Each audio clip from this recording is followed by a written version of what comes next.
গাইবান্ধা সদর উপজেলার মালিবাড়ি ইউনিয়নে চলতি মৌসুমে ইরি ধানে কারেন্ট পোকার আক্রমণ কৃষকদের জন্য দুশ্চিন্তার কারণ হয়ে দাঁড়িয়েছে। গাইবান্ধা থেকে শাহ আলম কিনুর ক্যামেরায় বিস্তারিত জানাচ্ছেন মোহাম্মদ জাহিদুল ইসলাম। কৃষকরা বিভিন্ন ধরনের ওষুধ প্রয়োগ করলেও কোনো ফল পাচ্ছেন না। এই পোকার আক্রমণের ফলে ফসলদের ব্যাপক ক্ষতি হচ্ছে এবং উৎপাদন লক্ষ্যমাত্রা অর্জন নিয়ে সংশয় দেখা যাচ্ছে। কৃষকরা জানিয়েছেন, প্রথমে ধান গাছ শুকিয়ে সাদা হয়ে যাচ্ছে এবং ধান ক্ষেত পুরোপুরি নষ্ট হয়ে যাচ্ছে। খরচের দিক থেকে কৃষকদের পকেটও ক্ষতিগ্রস্ত হচ্ছে।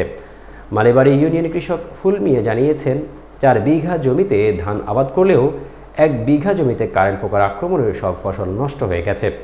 চলতি মৌসুমে ইরি ধান চাষ হয়েছে 11,475 হেক্টর জমিতে।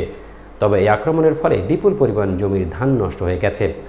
স্থানীয় কৃষকরা জানিয়েছেন, প্রায় প্রতিদিন 1 বা 2 বার কীটনাশক স্প্রে করতে হচ্ছে, কিন্তু কোনো প্রতিকার পাওয়া যাচ্ছে না। এত বড় একটা কঠিন একটা বিপদ জাতিছে, তার কোনো সহযোগিতা পাই না। এখন না পাই এই অবস্থায় আমরা ধান কাটতেছি, সব ধানের শীষ সাদা হয়ে যাতিছে। জমি গাছে এই সমস্ত জমির ধান এইরকম সাদা শীষ হয়ে গেছে। এই মালিবাড়িতে যে আমাদের বিএসকে এখন পর্যন্ত আমরা জানি না। এখন বুদ্ধি নেই, সর্বশেষ অবস্থায় এই অবস্থায় আমরা ধান কাটতেছি।